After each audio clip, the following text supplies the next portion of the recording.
শহীদ শরীফ ওসমান হাদি, এই ইমানদার যুবক রাহমাতুল্লাহ আলাইহি, আমি আজকে তার কবর জিয়ারত করে আসছি।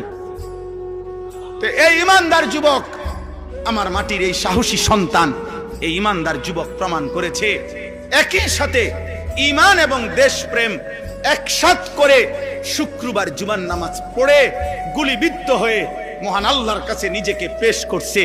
আল্লাহ বলছে, হাদি তোর প্রতি ফোঁটা রক্তের বিনিময়ে আমি লক্ষ কোটি মানুষের চোখের পানি ঝরাইয়া দিলাম। সে 5 ওয়াক্ত নামাজ পড়তো, সে ফজরের নামাজ পড়তো, প্রতিদিন ফজরের নামাজ পড়তো। সে আল্লাহর কোরআনের হাফেজ ছিল, সে রাসূলুল্লাহ সাল্লাল্লাহু আলাইহি সাল্লামের হাদিস স্পষ্ট বিশুদ্ধ কোরআন পড়তে পারতো, হাদিস পড়তো। তার বাবা আলেম ছিলেন, তার মা পর্দানশীল, তার স্ত্রী পর্দানশীল, সে নিজে মাদ্রাসায় পড়ুয়া ছাত্র ছিল। হ্যাঁ বাবা, একই সাথে তার কলিজায় ঈমান ছিল, একই সাথে তার কলিজায় দেশপ্রেম ছিল। জমিনের মাটির প্রশ্নে, স্বাধীনতা, সার্বভৌমত্ব, আজাদির প্রশ্নে সে একাই বলছিল যে যদি দেশের একটা মানুষও যদি না বলে, তারপরেও ভারতীয় আধিপত্যবাদের বিরুদ্ধে আমি হাদি একাই বলে যাব, প্রয়োজন আমার জমিনের 1 ইঞ্চি কাউকে নিতে দেব না।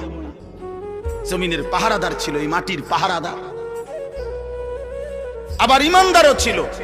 এই জন্য দোস্ত, রাজনীতি আরো অনেকে আগেও করছে, এখনো করবে, কিন্তু এই পরিমাণ মানুষের চোখের পানি অঝরে ঝরানো এটা কঠিন, এটা কঠিন, এটা কঠিন। আজকেও আমি যখন দেখছি, তখনও দেখছি যে জিয়ারত করতেছে সাধারণ মানুষ, যেই দেখলাম যে সব কাঁদতেছে, সব কাঁদতেছে।